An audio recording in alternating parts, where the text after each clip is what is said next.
Hello, BookTube. I have a tag for you today. This is the Fab Four Book Tag. I was tagged by Dane Reeds. I'll leave a link to his video down below. And this tag was originally by Tom LA Books. I'll leave a link to his video down below as well. The prompts are a little bit long. And Tom at LA Books says you actually don't need to read out the whole quote for the prompt on his original video. But I don't know. If you're going to do the Fab Four book tag, you kind of do need to read out the whole quote, don't you? Otherwise, it's not really the Fab Four book tag. So, ordinarily, what I do is write stuff down on a piece of paper. But because the prompts are a little bit longer, I've just got my computer opened down here on my desk. So if you see my eyes looking down at the computer, that's why. All right, let's get into it. Prompt one. I just fell out of bed, found out what key I had dreamed it in, and I played it. Paul McCartney talking about yesterday.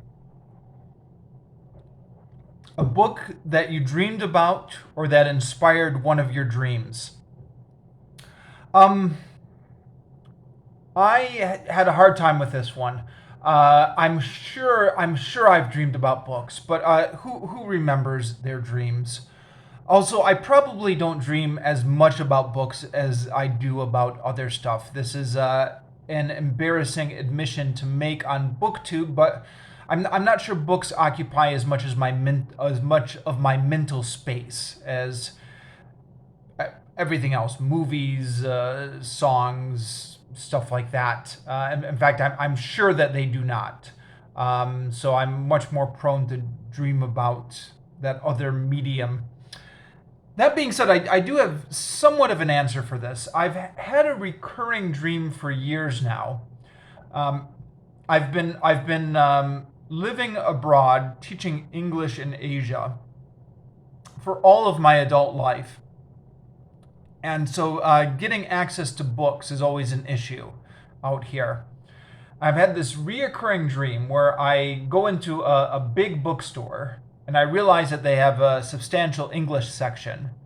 And I realize that in that English section, they have like a whole section devoted to comic books.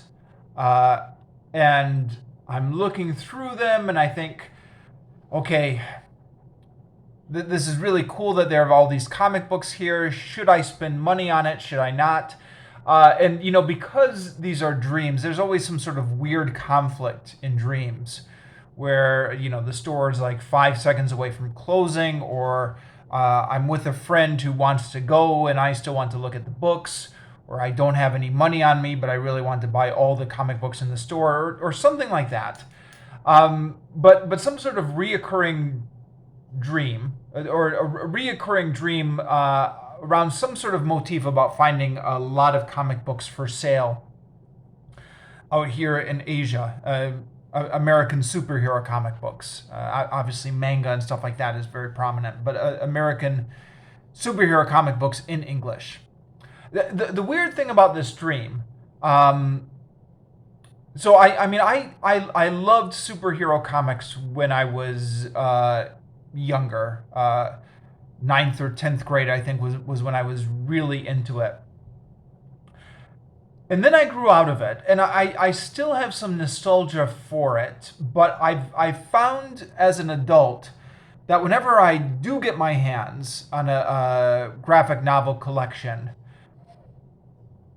it bores me. The appeal of watching superheroes fight stuff just doesn't interest me the same way it did when I was 14. So I have this every now and again where, even in Asia, you do stumble across this every now and again. Or in periods when I've been back in an English-speaking country and have had access to graphic novels in the library, checking out these comic books, taking them home, getting about 20 pages into them, and then just losing interest and maybe flipping through them, but losing the ability to actually read them cover to cover carefully.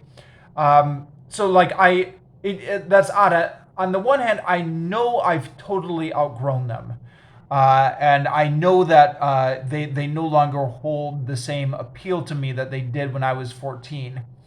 On the other hand, somewhere in my subconscious, I guess I obviously don't know this, and so I'm still dreaming about discovering comic books, a comic book store out here in Asia. Okay, question number 2. Lucy in the Sky with Diamonds, John Lennon. A book that talks about drugs or was written under the influence of drugs. So, I'm going to give the same book as Dane did. And I was thinking about this as soon as I saw the prompt, even before I had gotten to the point in Dane's video where he mentions this. But yeah, the Electric Kool-Aid Acid Test by Tom Wolfe, which is about drugs, about Ken Kesey, I believe it's pronounced, and the Merry Pranksters traveling around in a van giving out LSD in the early days, right before LSD became illegal. And that whole scene, written up by journalist Tom Wolfe. I read that book when I was 18, back when I was, at the age where you're prone to be fascinated by that type of counterculture. Not read it since, so I am overdue for a reread on that. And then while reading that book, I believe, if my memory is serving me correct, I believe that while reading that book, that's when I discovered that sections of One Flew Over a Cuckoo's Nest by Ken Kesey were written under the influence of LSD. So there's a character, I believe the narrator in One Flew Over the Cuckoo's Nest is a mental patient who's prone to lapses of reality, and Ken Kesey wrote those sections while he was on LSD. So after finding that out, I was fascinated by One Flew Over the Cuckoo's Nest, and I think read that book the summer after, shortly after I had turned 19. So yeah, that's a 2-4. 2-4. One book about drugs, one book written under the influence of drugs, both related to each other. Okay, next one. We thought we'd be really big in Liverpool. Ringo Starr. A book about someone who had far more success than what they expected, or a book that was much more successful than what the author expected. This is another prompt I really struggled with. I went through my book list on my blog, where I've kept a list of all the books I've read over the past 15 years, and was trying to find something that fit this, and I don't think I found anything perfect. I'm thinking maybe Frankenstein. Because according to the information on this, Mary Shelley was writing this book as part of a friendly little contest. She was struggling to think of an idea for it, and I think certainly in the initial stages of composition, she had no idea that this would go on to be as successful as it was. Although I wonder, because between when she was first toying with the idea and between when it got finally published, I mean, it looks like, at least according to Wikipedia, that after she had produced like the rough draft of it, all her friends and relatives were very complimentary of it and encouraged her to revise it and eventually publish it. So maybe by that stage, she had an inkling that this was going to be a big success, but I think not, at least in the initial stages. I'm going with Frankenstein, at least. Next, Sitting on a Cornflake, Waiting for the Van to Come, John Lennon. A surreal book, or a book with surreal elements that you enjoyed. So I'm going to go with Pale Fire by Vladimir Nabokov. I think that counts as surreal. It's definitely playing with the with the idea of an unreliable narrator and what is actually real and what is not real. It's not, I don't think it would be surreal in the sense of like an acid trip where like an elephant is metamorphosizing into a tree or something like that. But it's playing with the idea of an unreliable narrator. So I think that counts. Okay, anyways, number 5, The White Album. A book you loved that A, has a minimalist cover, or B, is written in a minimalist style. I'm going to cheat on this one maybe, because if I go back through my reading list, some of the academic histories that I've read, particularly the ones that are published by like a university press, are very minimalist in their covers. You know, those hardcover blue books that just have the title in gold on the top, and then there's nothing else on the cover. You know, like this. This type of thing. I suspect that's cheating because I suspect what he's talking about is like a novel that you would find at Barnes and Noble, something released for a popular audience. But this is what I've got. I'm not sure what I would do for this one otherwise. And the Roots of French Imperialism by John F. Cady. Very minimalist cover. All right. Number 6, Little Darling, It's Been a Long, Cold, Lonely Winter. Here Comes the Sun, George Harrison. A book of poetry that you found uplifting. I don't think I've ever read a book of poetry. And I should, especially now that I'm involved with BookTube. I should broaden my reading list. But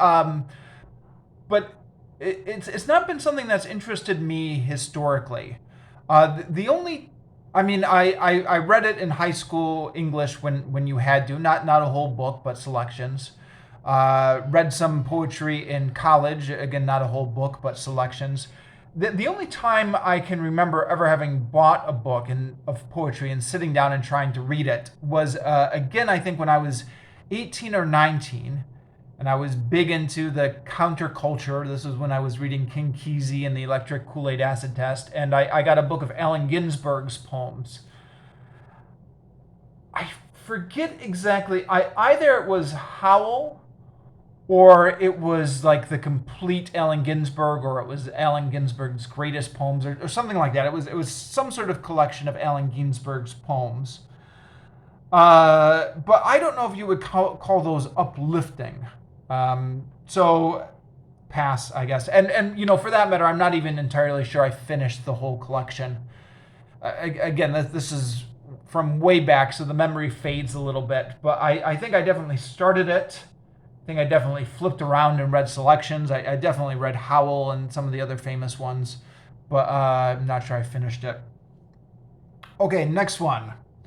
A Day in the Life. An experimental book that's very uncommon for its content or format, and yet it works well. I'm tempted to just repeat Pale Fire again here because that was experimental.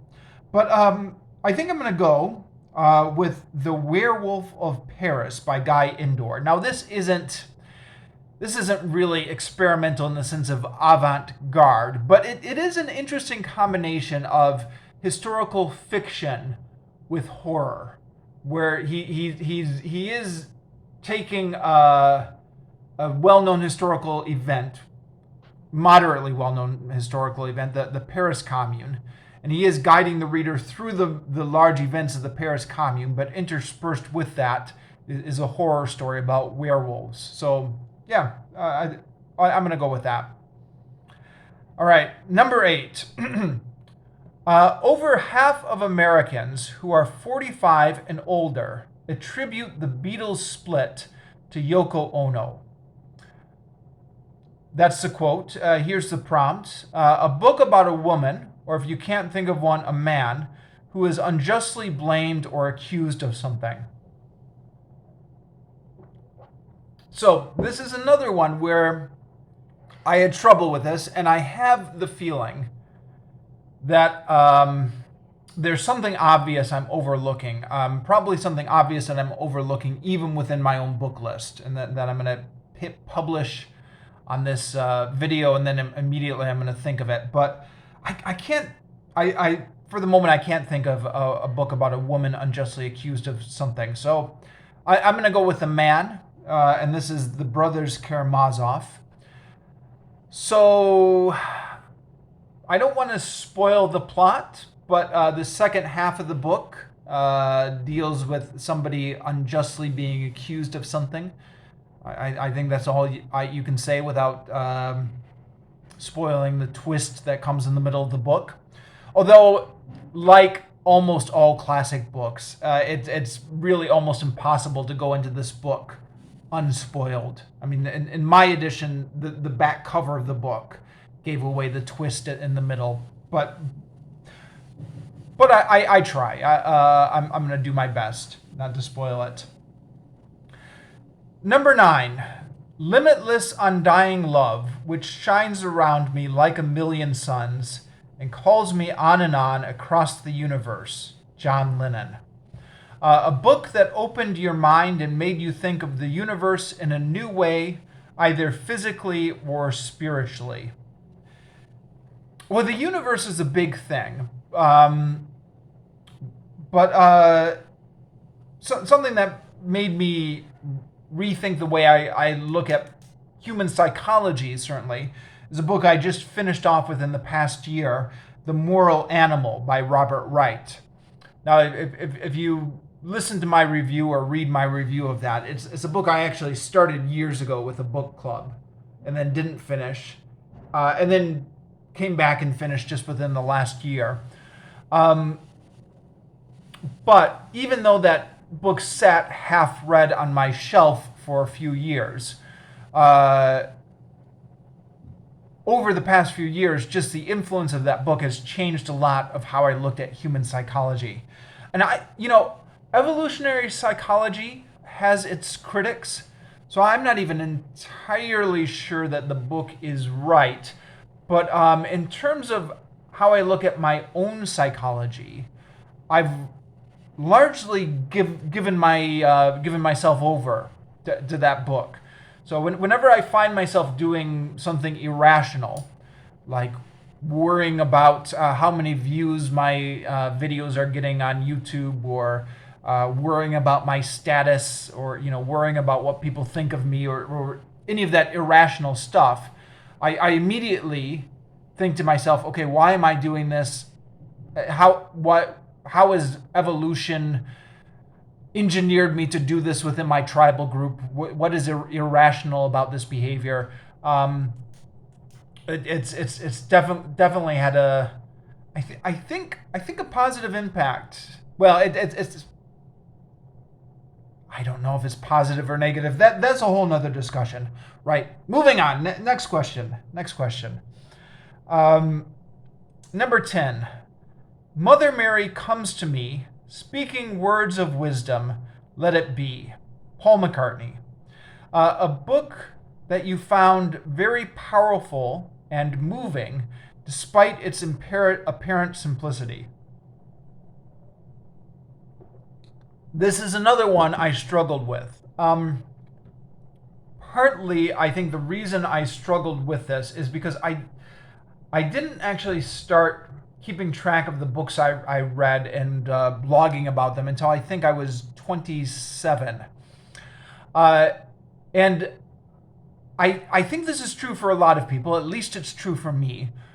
The stuff that made a big emotional impact on me was stuff that books I read or movies I watched before the age of 25 or so. Because I don't know, maybe there's something neurochemical about it, as your brain levels balance out after a certain age. But I think there's also a certain cynicism. No, cynicism is the wrong word, but you're more susceptible to get emotionally hit by stuff when you're encountering some of these things for the first time. And then as you get older and you're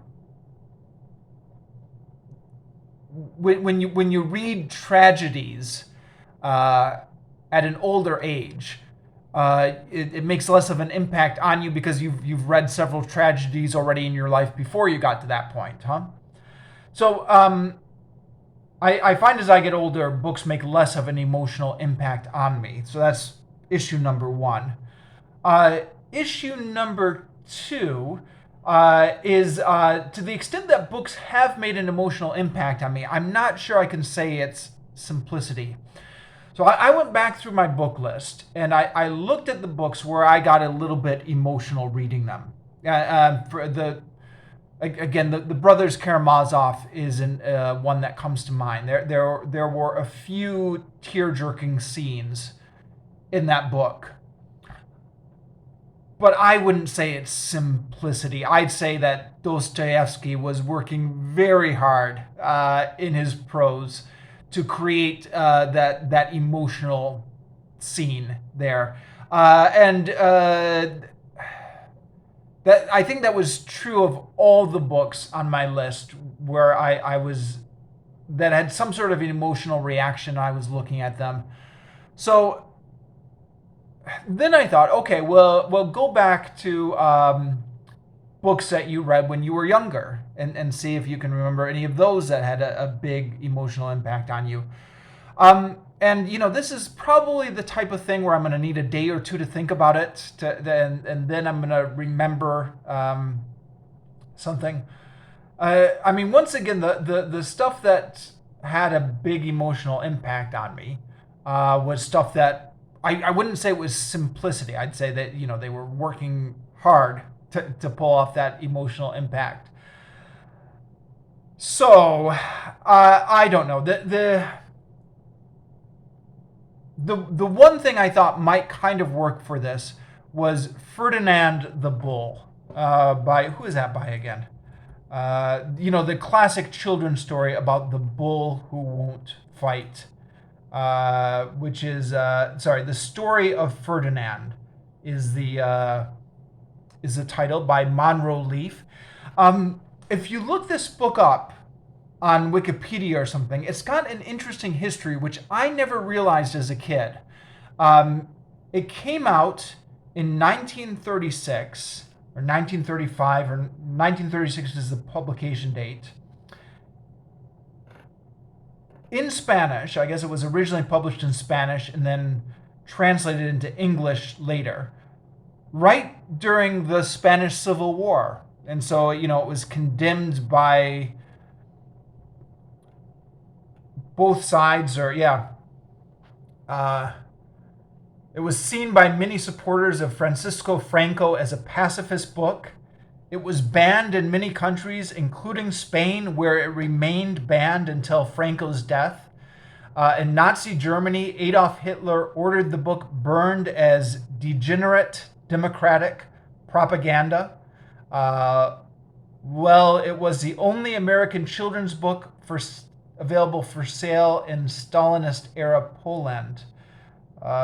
Despite this, it received praise from Thomas Mann, H.G. Wells, Gandhi, and Franklin and Eleanor Roosevelt. I never knew any of that as a kid reading the book. As a kid, I'm not sure it had a big emotional impact on me. And, I just thought it was a silly little story, which apparently is what the author intended. Maybe. According to Wikipedia, it's all a little bit confusing what the author actually intended. But I think this is a book I can look back on it now and say, okay, very simple book, very powerful message in there. So I guess I'm going to go with the story of Ferdinand here. Okay, I'm going to tag some other people. Jim's Books, Reading and Stuff, Kelsey Bain, Kelly at Books I'm Not Reading, and Jay Shea. I'll link to all their channels down below. You guys can all consider yourself tagged on this one if it interests you.